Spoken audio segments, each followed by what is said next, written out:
Okay. ഞാനിന്ന് discuss ചെയ്യാൻ പോകുന്നത് BPIS 184 ലോജിസ്റ്റിക്സ് മാനേജ്മെന്റ് എന്ന് പറഞ്ഞ ബുക്കിലുള്ള യൂണിറ്റ് 6 ആണ്, material handling and packaging. Okay. Material handling and packaging are critical components of logistics management, aiming to satisfy customers with quality services. Quality service provide ചെയ്തിട്ട് കസ്റ്റമറിനെ satisfy ചെയ്യുക എന്നുള്ളതാണ് material handling and പാക്കേജിങ്ങിൻ്റെ main aim എന്ന് പറയുന്നത്. പിന്നെന്താണ് ഇതെന്ന് പറഞ്ഞിട്ടുണ്ടെങ്കിൽ എന്താണ് 5 ഇന്റർ റിലേറ്റഡ് ലോജിസ്റ്റിക്സ് ഫങ്ഷൻസ് ഉള്ള ആ ഒരു കമ്പൈൻ ചെയ്തിട്ടുള്ള ഒരു ഫോമാണ്. ഏതൊക്കെയാണ്? Movement, storage, control, protection of goods throughout manufacturing, distribution and disposal. ഈ ഇത്രയും കാര്യങ്ങൾ movement, storage, control and protection of goods ഏതൊക്കെ ഘട്ടത്തിലും മാനുഫാക്ചറിങ്ങിലും ഡിസ്ട്രിബ്യൂഷനിലും ഡിസ്പോസലും കാര്യങ്ങളിലൂടെ പോയിട്ട് movement, storage, control, protection of goods എന്ന് പറഞ്ഞിട്ടുള്ള ഈ ഒരു ഇന്റർ റിലേറ്റഡ് ലോജിസ്റ്റിക്സ് ഫംഗ്ഷന് ഉള്ള ആ ഒരു സംഗതിനെയാണ് എന്ത് പറയുന്നത്? മെറ്റീരിയൽ ഹാൻഡ്ലിംഗ് എന്ന് പറയുന്നത്. എന്താണ് പാക്കേജിങ്? എന്തിനാണ്? Serve to protect materials during movement and provides essential product information. Packaging എന്ന് പറയുന്നത് എന്താണ്? സെർവ് ടു പ്രൊട്ടക്ട് മെറ്റീരിയലിനെ പ്രൊട്ടക്ട് ചെയ്യുന്നുണ്ട്, അതേപോലെ തന്നെ എന്താണ് എസെൻഷ്യൽ ആയിട്ടുള്ള പ്രൊഡക്റ്റിനെ പറ്റിയുള്ള ഇൻഫർമേഷൻസും കൂടി അതിനെ പ്രൊവൈഡ് ചെയ്യുന്നുണ്ട്. എന്താണ് സിഗ്നിഫിക്കൻസ് ഓഫ് മെറ്റീരിയൽ ഹാൻഡ്ലിംഗ്? എന്തൊക്കെയാണ്? Cost and frequency. 25% of total manufacturing cost sub components may be handle up to 50 times during the manufacturing chain. അതായത് 25% ടോട്ടലി മാനുഫാക്ചറിങ് കോസ്റ്റ് ഉണ്ടെന്നുണ്ടെങ്കിൽ എന്താണ് sub components may be handle up to 50 times during the manufacturing chain. So manufacturing ചെയിനിൽ 50 times എന്താണ് sub components handle ചെയ്യുന്നുണ്ട് എന്നുള്ളതാണ്. ഇതിന്റെ main aim എന്ന് പറഞ്ഞിട്ടുണ്ടെങ്കിൽ ഇംപ്രൂവ് ചെയ്യാണ്. എന്തൊക്കെയാണ് ഇംപ്രൂവ് ചെയ്യുന്നത്? ഓപ്പറേഷണൽ എഫിഷ്യൻസി, ഓപ്പറേറ്റ് ചെയ്യുന്ന സമയത്തുള്ള എഫിഷ്യൻസി കൂട്ടുക, കൺട്രോളിങ് മെറ്റീരിയൽ ഫ്ലോ ഉള്ള കാര്യങ്ങളൊക്കെ കൺട്രോൾ ചെയ്യുക, റെസ്പോണ്ടിങ് ടു കസ്റ്റമർ നീഡ്സ്, കസ്റ്റമറിന്റെ ആവശ്യങ്ങൾക്ക് എന്താണ് റെസ്പോണ്ട് ചെയ്യുക, ദെൻ പ്രൊമോട്ടിങ് സേഫ്റ്റിയും കൂടി പ്രൊമോട്ട് ചെയ്യുക എന്നുള്ള കാര്യത്തിലാണ് ഇത് ഫോക്കസ് ചെയ്യുന്നത്. ഡൈമെൻഷൻസ് എന്തൊക്കെയാണ്? Dimensions effective handling considers movement. Effective movement ആണ്, അതായത് efficiency in and out of storage. ഉള്ളിലേക്ക് വരാം, റോ മെറ്റീരിയൽസ് കൊണ്ടുവരണം, out of storage finished goods storage ചെയ്യപ്പെടാനുള്ള ഒരു മൂവ്മെന്റ്. ദെൻ എന്താണ്? Time, readiness for production, product ആ ഒരു പ്രൊഡ്യൂസ് ചെയ്യാനുള്ള ആ ഒരു റെഡിനെസ്, റെഡി എന്നുള്ള ആ ഒരു സ്റ്റേജ്. ദെൻ എന്താണ്? ക്വാണ്ടിറ്റി, മീറ്റിംഗ് ഡെലിവറി നീഡ്സ് എത്രത്തോളമാണ് ക്വാണ്ടിറ്റി വൈസ് ഉള്ളത്, അപ്പോൾ ആ ഒരു ക്വാണ്ടിറ്റി. ദെൻ എന്താ? Space, effective utilisation of warehouse volume എന്താണ് എഫക്റ്റീവായിട്ട് യൂട്ടിലൈസ് ചെയ്യുക എന്നുള്ളതും കൂടിയാണ് എന്ത്? Dimensions. Then material handling system. 2 ടൈപ്പിൽ എങ്ങനെയൊക്കെയാണ് നമുക്ക് ഈ ഒരു മെറ്റീരിയൽ ഹാൻഡിൽ ചെയ്യാം? അതൊക്കെ മാനുവലായിട്ട് എങ്ങനെ? ക്യാരിങ് ലിഫ്റ്റ് ചെയ്യുക അല്ലെങ്കിൽ ക്യാരി ചെയ്യുക. ഓട്ടോമേറ്റഡ് എങ്ങനെയാണ്? Using robotics, machine intelligence to reduce manual labour.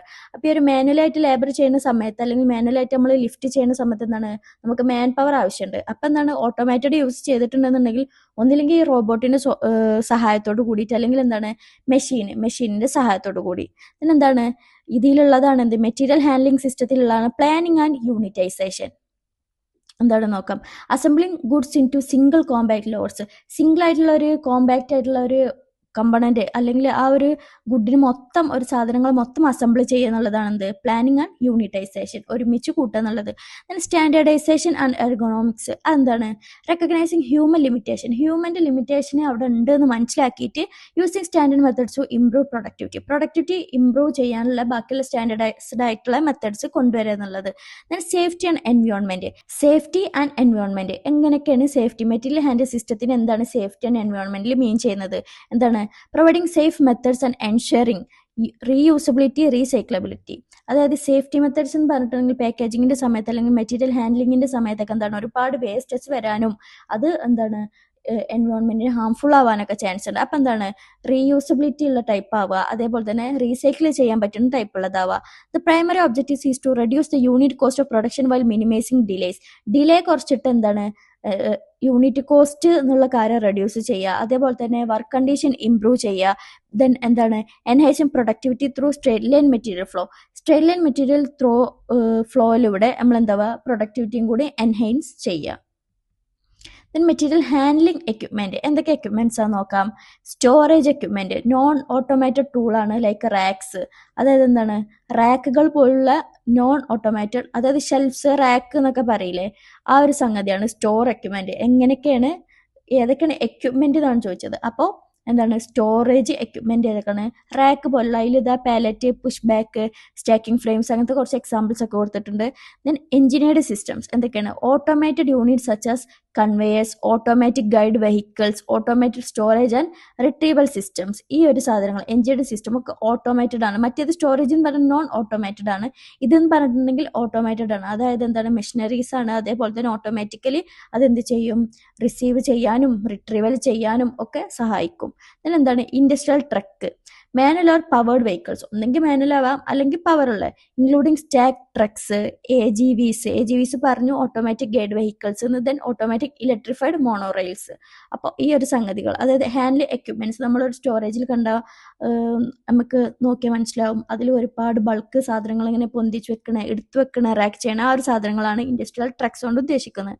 Then bulk handling equipments ഏതൊക്കെയാണ്, used for materials in loose ഫോമിലുള്ളതിനാണ് ഇത് യൂസ് ചെയ്യുക. Then such as stackers, reclaimers, bucket elevators, grain elevators, hoppers and silos. ഇത്തരം കാര്യങ്ങൾ ബൾക്കായിട്ടുള്ളതാണ്. വലിയ വലിയ manufacturing യൂണിറ്റിലാണ്, ഒരു cylindrical ഷേപ്പിലൊക്കെയാണ്, വലിയൊരു രീതിയിലാണ് ഈ ഒരു സാധനങ്ങൾ ഉണ്ടാകുക.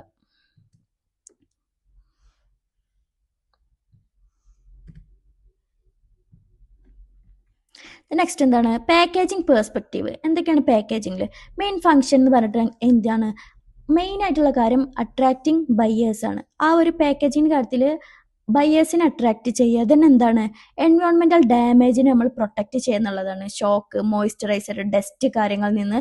then എന്താണ് പ്രൊവൈഡിങ് പ്രൊഡക്റ്റ് ഇൻഫോർമേഷൻ, അതായത് എന്താണ് പ്രൊഡക്റ്റിന് ഇൻഫോർമേഷൻ, അത് എന്നാണ് എക്സ്പയറി ആവുക, അതിൽ എന്തൊക്കെയാണ് ഇൻഗ്രീഡിയൻസ് ഉള്ളത്, അതേപോലെ ഇൻഡിക്കേറ്റിംഗ് വാല്യൂ, ഇത് എത്ര ഗ്രാം ആണ് അല്ലെങ്കിൽ എത്ര വെയിറ്റ് ആണ് എന്നൊക്കെ ഉള്ള രീതിയിൽ എന്തൊക്കെയാണ് ഇൻഡിക്കേറ്റിംഗ് വാല്യൂ. അതാണ് മെയിൻ പാക്കേജിങ്ങിന്റെ ഫംഗ്ഷൻസ് എന്ന് പറയുന്നത്. then ലോജിസ്റ്റിക് ബെനിഫിറ്റ്സ് എന്തൊക്കെയാണ്, പാക്കേജ് ചെയ്താൽ ലോജിസ്റ്റിക്സിലുള്ള ബെനിഫിറ്റ്സ് എന്തൊക്കെയാണ് ചോദിച്ചിട്ടുണ്ടെങ്കിൽ, apportionment, dividing product into consumer sizes, എന്താണ് അത് നമുക്ക് കൺസ്യൂമറുടെ സൈസസിനനുസരിച്ചിട്ട് എന്താണ് അപ്പോർഷനേറ്റ് ചെയ്യാം. Then unitization, grouping primary packages into secondary one like പാലറ്റ്സിന്റെ അതേപോലെ തന്നെ എന്താണ് പ്രൈമറി പാക്കേജസിനെ സെക്കൻഡറി പാക്കേജസ് ആയിട്ട് എന്ത് ചെയ്യുക, യൂണിറ്റ് ചെയ്യുക. ദെൻ സസ്റ്റൈനബിലിറ്റി സസ്റ്റൈൻസ് ആയിട്ട് നമുക്ക് മെയിൻറ്റെയിൻ ചെയ്ത് പോവാം.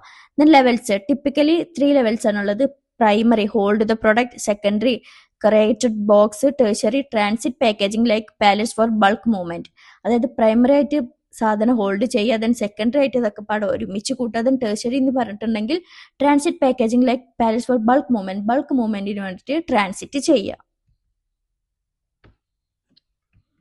നെക്സ്റ്റ് എന്താണ് ടൈപ്സ് ഓഫ് പാക്കേജിങ് കോമൺ ഫോംസിൽ എങ്ങനെയാണ്, ഏതൊക്കെ തരത്തിലാണ് ഉള്ളത് നോക്കാം.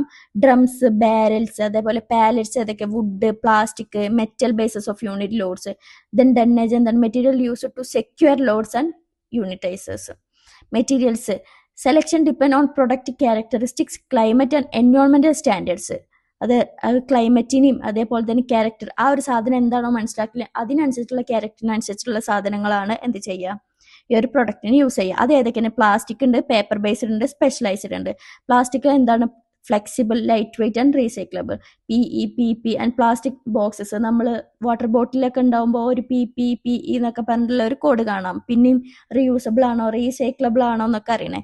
ദെൻ എന്താണ് പേപ്പർ ബേസ്ഡ് ആയിട്ടുള്ള എന്താണ് fibre board boxes or paper board cans ഒക്കെ, നമ്മൾ പേപ്പർ ബേസ്ഡ് ആയിട്ടുള്ള നമ്മൾ കാർഡ്ബോർഡ് ബോക്സസ് ഒക്കെ പോലുള്ള ഐറ്റംസ് ഒക്കെ ഇതിന് എക്സാമ്പിൾ ആണ്. Then specialized foil sealed bags, foil ഉള്ള sealed bags to prevent spoilage in ഫുഡിലാണ് മെയിൻ ഇത് വരിക. Then sturdy boxes, thick paper board ഉള്ളത്. Then other materials like wood or textiles, ക്ലോത്തിന്റെ ടൈപ്പ് അല്ലെങ്കിൽ വുഡ് ടൈപ്പ് ഉള്ളതാണ് ഇതിൽ വരിക. ദെൻ എങ്ങനെയാണ് ഈ പാക്കേജ് ചെയ്യുന്ന സമയത്ത് അല്ലെങ്കിൽ പാക്കിംഗ് ചെയ്യുന്ന സമയത്ത് ഒരുപാട് വേസ്റ്റുകൾ വരാൻ ചാൻസ്. നമ്മൾ ചിലപ്പോൾ ഒരുപാട് റോൾ ചെയ്യുന്ന സമയത്ത് എന്തെങ്കിലും ഒരുപാട് ഇത് വരാണ്ട്, അതെന്താണ് മേജർ ഹെൽത്ത് ആൻഡ് എൻവയോൺമെന്റൽ challenge due to discard plastic polluting land and water. അതെന്താണ് ഹെൽത്തിനും പിന്നെന്താണ് എൻവയോൺമെന്റിനൊക്കെ എന്താണ് ഭയങ്കര ഹാംഫുൾ ആണ്. കാരണം എന്താണ് plastic polluting land and water, ഇതെന്താണ് ലാൻഡിനും വാട്ടറിനൊക്കെ പൊല്യൂട്ട് ചെയ്യുന്നുണ്ട്. അപ്പോൾ ഇതെങ്ങനെയൊക്കെ നമുക്ക് മിനിമൈസ് ചെയ്യാം, പ്രിവെൻഷൻ, ഒന്നില്ലെങ്കിൽ ചില സാധനങ്ങൾ അവോയ്ഡ് യൂസ് ചെയ്യാതിരിക്കുക. ദെൻ മിനിമൈസേഷൻ എന്ന് പറയുമ്പോൾ ഒരുപാട് ലെയർ വെച്ച് പാക്കേജ് ചെയ്യുമ്പോൾ അതിൻ്റെ ഒരു ലെയറൊക്കെ റെഡ്യൂസ് ചെയ്യുക. ദെൻ റീയൂസബിൾ കണ്ടെയ്നേഴ്സ്, റീയൂസ് ചെയ്യാൻ പറ്റുന്ന സാധനങ്ങൾ എന്ത് ചെയ്യുക, യൂസ് ചെയ്യുക. Then reprocessing material like steel or paper, steel കണ്ടന്റുള്ള സാധനങ്ങളൊക്കെ റീസൈക്കിൾ ചെയ്ത് വീണ്ടും യൂസ് ചെയ്യാൻ പറ്റുന്ന രീതിയിലുള്ള സാധനങ്ങൾ യൂസ് ചെയ്യുക. Then disposal, incineration or landfill for non recyclable അല്ലാത്ത സാധനങ്ങൾ അതിൻ്റെ മെത്തേഡ് ഉപയോഗിച്ച് ഇപ്പോൾ ലാൻഡ് ഫില്ല് ചെയ്യുക, അതായത് മണ്ണിൽ കുഴിച്ചു മൂടാന്നുണ്ടെങ്കിൽ അങ്ങനെ, അല്ല വേറെ ടൈപ്പിലാണെന്നുണ്ടെങ്കിൽ അങ്ങനെയൊക്കെ നമുക്ക് എന്ത് ചെയ്യാം, ഡിസ്പോസ് ചെയ്യുക എന്നുള്ളതാണ്. ദെൻ എന്താണ് ഇപ്പോഴത്തെ ഒരു current trend focus on moving away from single use plastic towards biodegradable materials and reusable woods containers to reduce societal cost. അപ്പോൾ ഈ ഒരു കറണ്ട് ട്രെൻഡ് അനുസരിച്ചിട്ട് എന്താണ്, single use plastic towards biodegradable materials, single use biodegradable materials വെച്ചിട്ടുള്ള single use plastic, അതേപോലെ തന്നെ എന്താണ് വീണ്ടും യൂസ് ചെയ്യാൻ പറ്റുന്ന വുഡ് കണ്ടെയ്നേഴ്സ് ഒക്കെയാണ് യൂസ് ചെയ്യണം എന്നുള്ളതാണ് ഈ ഒരു ചാപ്റ്ററിൽ പറയുന്നത്. അങ്ങനെയാണ് എന്ത് ഡിസ്പോസൽ, ഈ പാക്കേജിങ് വേസ്റ്റ് എങ്ങനെയൊക്കെ ഡിസ്പോസ് ചെയ്യുക എന്നുള്ള ആ ഒരു മെത്തേഡ്സ് ആണ് prevention, minimisation, reuse, recycling, disposal.